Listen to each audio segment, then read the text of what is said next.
चलिए आज जो हमारी क्लास है ट्रांसफॉर्मेशन की, उस ट्रांसफॉर्मेशन का पहला हमारा टॉपिक है रिमूव ऑफ एडवर्ब। अब यहाँ पर एक शब्द देखिए हमारा लिखा हुआ है टी डबल ओ। क्या लिखा हुआ है? T double O. अगर इसको पूछा जाए कि टी डबल ओ क्या होता है तो हमारा सीधा कहेंगे हमारा क्या है? एडवर्ब है। अब एडवर्ब टू को हटाने के नियम जो हमारे इंटरमीडिएट के सिलेबस में बताया गया है या इंटरमीडिएट के सिलेबस में जहां से प्रश्न पूछे जाते हैं, उस रिमूव ऑफ एडवर्ब टू के जो बेसिक नियम हैं उन नियमों की हम एक एक नियम की डिफिनेशन और एडवर्ब टू को हटाने के क्या नियम हैं, कैसे हटाए जाते हैं, उनके तरीकों को आइए हम एक एक करके अब समझते हैं। इसका पहला नियम है, अब आइए उसको नोट किया जाए और उसको देखा जाए।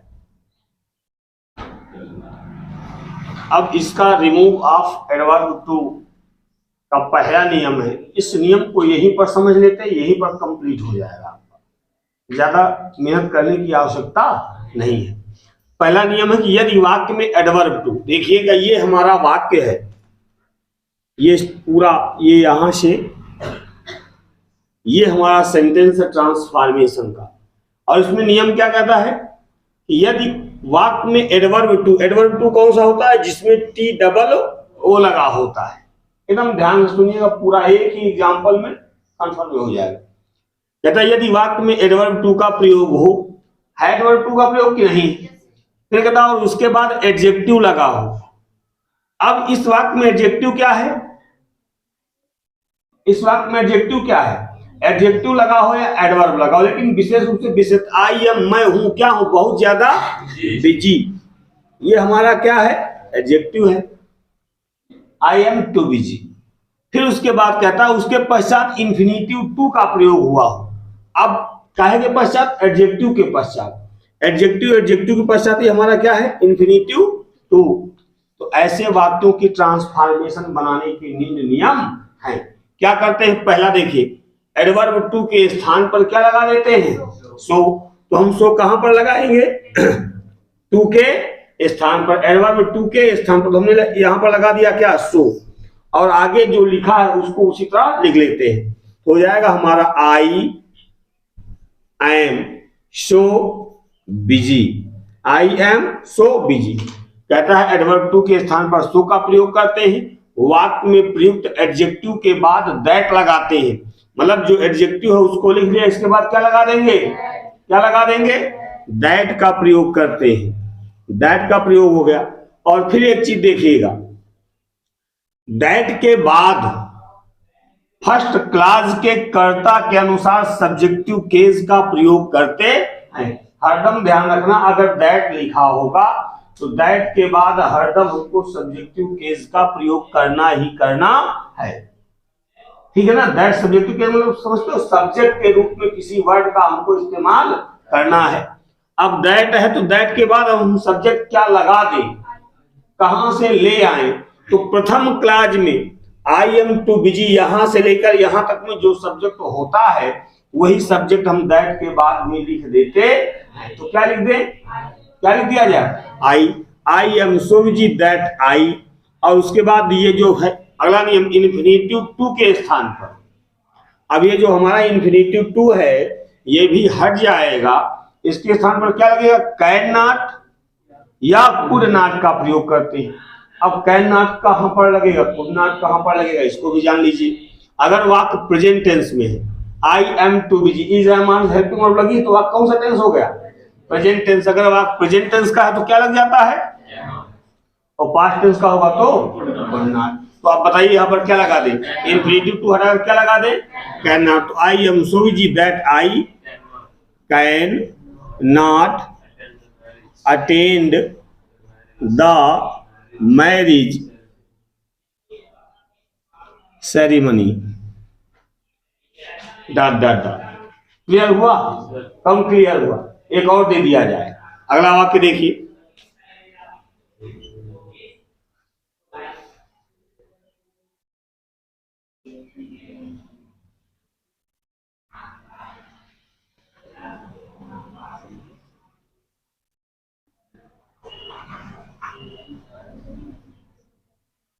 अब देखिए इसको, हमने लिखा she is too fat to run fast.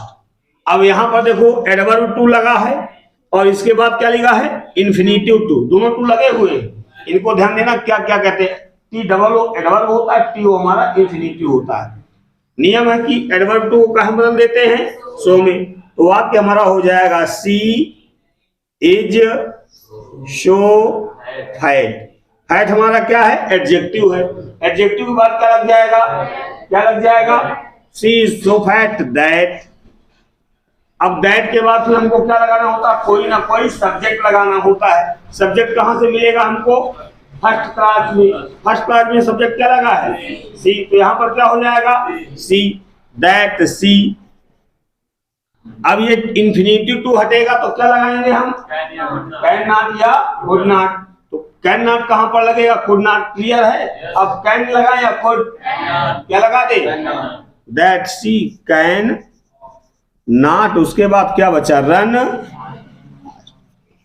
अब बताइए क्लियर हुआ कि नहीं हुआ, आप लोग भी बताइए, जहां पे अभी भी दिक्कत जल्दी से इसको सूचित कीजिए। हाँ बोलो क्या बात है, अगर क्लियर हुआ हो तो इनको जल्दी से नोट कीजिए और एक वाक्य हम देते हैं उसको आप लोग करके जल्दी से बताइए कि क्या हुआ। ये वाक्य है हमारा कि the house was too costly to be purchased. वाक्य है the house was too costly to be purchased. अभी तक जितने भी वाक्य थे वो सभी एक्टिव फॉर्म में थे। यहां पर देखिए हमको मिल रहा कौन सा फॉर्म, पैसिव फॉर्म मिल रहा। कौन सा फॉर्म मिल रहा है, पैसिव फॉर्म मिल रहा है। तो हमको यहां पर भी एकदम वही नियम अप्लाई करना है, कुछ अलग से लगाना नहीं, कुछ अलग से लगा दे बस। हमारा हो जाए क्या, the house was, T double O की जगह क्या लग जाएगा, क्या लग जाएगा, so. The house was so costly. और एडजेक्टिव एडवर्ब के बाद क्या लगा देंगे, दैट। क्या लगा देंगे, दैट। अब दैट के बाद क्या लगा दे, दैट के बाद कोई सब्जेक्ट लगेगा ना। अब यहाँ पे सब्जेक्ट क्या है, हाउस है। तो हाउस तो निर्जीव चीज है, तो निर्जीव के लिए लाइव रेजिस्टेंस के लिए क्या लगाते हैं, इट। भाई दैट के बाद नॉमिनेटिव केस का प्रयोग होगा, ठीक है। तो दैट इट, और इट के बाद टू अब हटेंगे, क्या लग जाएगा, भाई वाक्य प्रेजेंट टेंस है तो कैन नॉट, पास्ट टेंस है तो could not. That it could not, और उसके बाद जो बचता है सेम उसी तरह लिख देते हैं, it could not be purchased, PURCHASED। Clear हो गया, जल्दी से नोट कर लीजिए, दूसरा नियम चालू हो जाए आपका। अब देखिए दूसरा नियम हमारा, दूसरा नियम समझ लीजिए आपका मोस्ट इंपॉर्टेंट रूल भी है एडवर्ब टू का। इसमें कहता क्या, यदि वाक्य का कर्ता इट हो, यदि वाक्य का कर्ता क्या हो, इट हो, या कोई निर्जीव वस्तु, बेजानदार वस्तु। कहता अगर वाक्य कर्ता इट है या कोई निर्जीव वस्तु है तो इसकी ट्रांसफॉर्मेशन हम कैसे करते हैं। तो हमने लिखा है कि अगर एडवर्ब टू है, एडवर्ब टू को हटाकर क्या लगा देते हैं, सो लगा देते हैं, और उसके बाद एडजेक्टिव जो लिखा होता है एडजेक्टिव का प्रयोग कर देते हैं। एडवर्ब टू के बाद एडजेक्टिव लिखा होगा तो टू को हटाकर सो में बदल देते हैं, सो के बाद एडजेक्टिव लगा देते हैं, और एडजेक्टिव के बाद क्या लगा दिया जाएगा, दैट का प्रयोग करते हैं। लेकिन दैट के बाद सब्जेक्ट के रूप में हम क्या लगाएंगे, बात ये होती है। हमने कहा कि अगर वाक्य का कर्ता इट हो या कोई निर्जीव वस्तु, जैसे ये यहां पर वाक्य का कर्ता क्या है, द बॉक्स है, क्या है, द बॉक्स है, ठीक। अब यहां पर कर्ता के रूप में हमको लगाना क्या है, कर्ता के रूप में हमको क्या लगाना है, तो वही यहां पर बात कर रहा है कि एडजेक्टिव लगा होगा, एडजेक्टिव के बाद हम दैट लगाएंगे, दैट के बाद क्या लगा दें। तो यहां पर हमने लिखा कि अगर वाक्य में फॉर मी लिखा हो तो फॉर मी को हम आई में बदल देते हैं। अगर फॉर देम लिखा हो, फॉर सबके साथ अटैच है, फॉर देम लिखा हो तो फॉर देम को दे में बदल देते हैं। फॉर अस लिखा होगा तो फॉर अस को वी में बदल देते हैं। फॉर हिम लिखा होगा तो ही में बदल देते हैं, और फॉर हर लिखा होगा तो सी में बदल देते हैं। इतना क्लियर हो गया। उसके बाद इन्फिनेटिव टू को हटा देते हैं और वाक्य के अनुसार, टेंस के अनुसार कैन नॉट या कुड नॉट का प्रयोग कर देते हैं। तो अब देखिए यहां पर हमने लिखा द बॉक्स, द बॉक्स, उसके बाद इज। अब यहां पर देखिए टू लगा हुआ कि नहीं, कौन सा टू है ये, एडवर्ब टू, कौन सा टू है, इसकी जब क्या लगा दी, सो, क्या लगा दे, so the box is so heavy, the box is so heavy. अब एडजेक्टिव हो गया, इसके बाद क्या लगाया जाएगा, दैट लगाया जाएगा, क्या लगा दे, दैट। अब यहां पर सब्जेक्ट के रूप में ही इसे क्या लगाया जाए, अभी लिखा हुआ, हाँ ये देखिए हमारा एक शब्द लिखा फॉर मी, तो फॉर मी को कहां बदल देंगे हम, आई में, दैट आई। वाक्य हमारा कौन सा टेंस है, प्रेजेंट टेंस है, ये इन्फिनिटिव टू हट जाएगा, क्या लग जाएगा, कैन नॉट, उसके बाद लिफ्ट। कोई दिक्कत है, दिक्कत। एक वाक्य और देखिए, हमने लिखा the tree is too high, the tree is too high for her to climb. अभी एक वाक्य इसी प्रकार का और होगा, थोड़ा सा उसको हमको देखना है। इधर देखिए उसमें क्या है कि अगर वाक्यकर्ता निर्जीव तो है, वाक्यकर्ता हमारा निर्जीव तो हो, लेकिन उसके बाद ये शब्द ना दिया हो, फॉर मी ना दिया हो, for them, for us, for him, for her ना दिया हो, तब दैट के बाद क्या लगाएंगे, उस कंडीशन में दैट के बाद क्या लगाया जाता है, अभी इसको बताया जाएगा, ठीक है। पहले इसको देखिए, ये वाला वाक्य कहता the tree is too high for her to climb, तो यहां पर क्या करेंगे, हमारा हो जाएगा द ट्री इज, टू की जगह पर शो हाई। इतना क्लियर हो गया, the tree is so high. अब एडजेक्टिव की बात क्या लगा दें हम, दैट, दैट के बाद सब्जेक्ट हमको लगाना है, ठीक है, अनुसारी तो हो जाना चाहिए, लेकिन नियम कहता है कि यहाँ पे क्या लिखा हुआ, फॉर हर, फॉर हर कहां बदल जाएगा, कहां बदल जाएगा, सी में, तो दैट सी। अब यहां पर वाक्य हमारा प्रेजेंट टेंस है, ये इन्फिनिटिव टू हटे, क्या लगा दे, कैन नॉट फ्राई। कोई दिक्कत, एकदम क्लियर है, एकदम। अगला एक वाक्य देखिए जिस पर हम चर्चा कर रहे थे, हमने लिखा द सम इज टू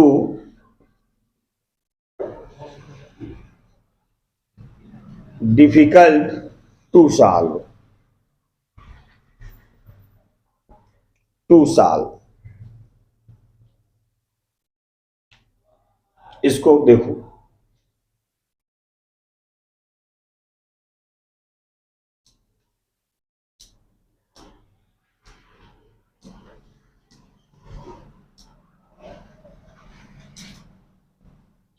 लिखो जल्दी से तो फिर करवाएगा।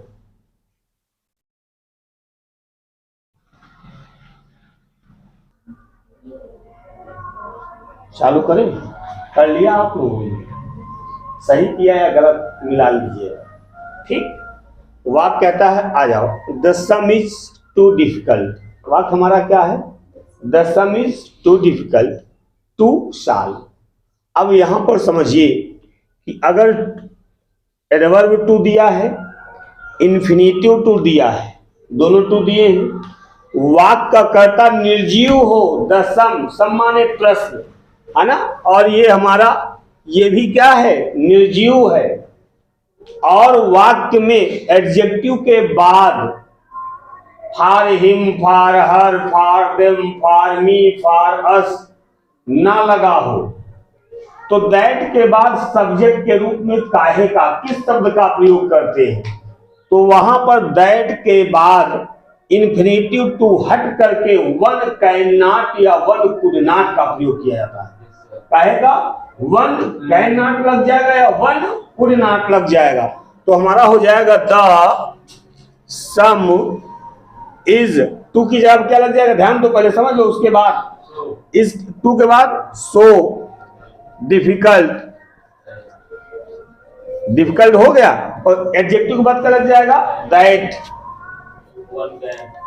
दैट। अब दैट के बाद सब्जेक्ट के रूप में कुछ ना कुछ लगाना, तो ये इन्फिनिटिव टू पूरा हटा दीजिए और क्या लग जाएगा, वन कैन नॉट सॉल्व। अब देखिए, अब इट कैन नॉट भी कहां पर लगता है इसको भी समझिए, यहीं पर इट कैन नॉट भी लगा देते हैं, लेकिन कैसे थोड़ा सा अंतर हो जाएगा। ये हमारा एक्टिव वॉइस में, अगर पैसिव वॉइस में हो, यहीं पर the sum is too difficult to be solved, to be इसमें सॉल्व हो जाता, तो यहां पर हो जाता क्या, it can not be solve.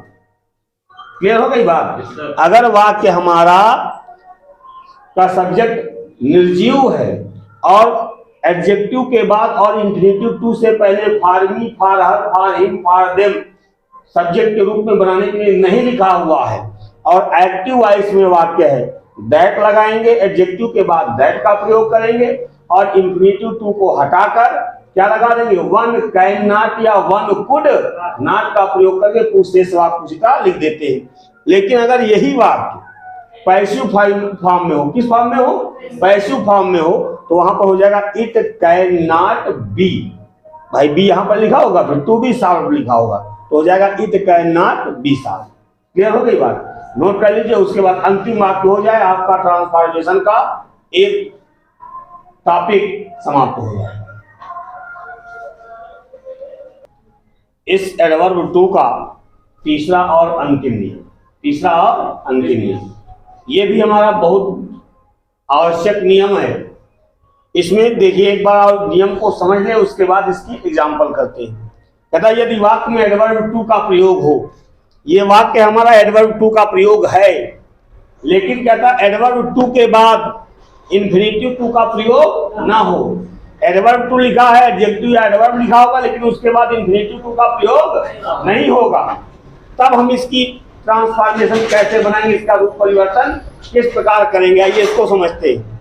नियम है कि एडवर्ब टू के स्थान पर ये जो टू है, ये टू हट जाता है, इसके स्थान पर हम चाहे ओवर लगा दें या एक्सट्रीमली लगा देंगे। क्या लगा देंगे, ओवर या एक्सट्रीमली में से एक, ये नहीं कि दोनों, गलत हो जाएगा, का प्रयोग करके शेष वाक्य को उसी तरह लिख देते हैं।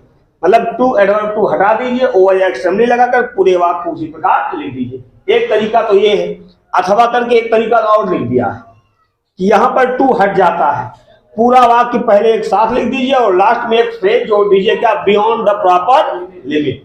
तो आओ बना ले इसको, हमारा हो जाएगा पहले नियम से क्या हो जाएगा, द क्लास वाज, अब क्या लगा दे, टू हटाकर क्या लगा दे, चाहे तो ओवर लगा दीजिए या एक्सट्रीमली, क्या लगा दिया जाए, बताइए जल्दी, ओवर, ओवर नॉइजी, ठीक। अथवा करके इसको ऐसे भी कर सकते हो, ये the class was EXTREMELY extremely noisy, या इसको हम ऐसे भी कर सकते हैं, क्या, द क्लास, पहले इधर देख लीजिए, अब द क्लास, उसके बाद वाज, अब ये टू हट जाएगा, अब क्या लगा दो हम, क्या लगा दें हम, noisy, the class was noisy. ये दो तो एक ही नियम के है ना, चाहे ओवर लगाओ या एक्सट्रीमली लगाओ। तीसरा नियम जो अगला नियम था, दूसरा नियम कि द क्लास वाज, टू हटा देते, नॉइजी लिख देते, जो भी है एडजेक्टिव या एडवर्ब लिखने के बाद अब क्या लगा दें वाक्य अंत में, beyond the proper limit, noisy beyond the proper limit. और अंतिम वाक्य आपको देते, इसको कर करके बताइएगा हमें। एक वाक्य, the weather is too hot, ये आप लोगों के लिए एक वाक्य है, इसको आप करके कमेंट के माध्यम से हमें सूचित कीजिएगा। और ट्रांसफॉर्मेशन की पहली क्लास, हमारा पहली क्लास जो थी रिमूव ऑफ एडवर्ब टू, यहीं पर समाप्त होती है। नेक्स्ट क्लास में फिर एक नए और अच्छे टॉपिक के साथ हमारी आपकी मुलाकात होगी। तब तक के लिए good bye and take care.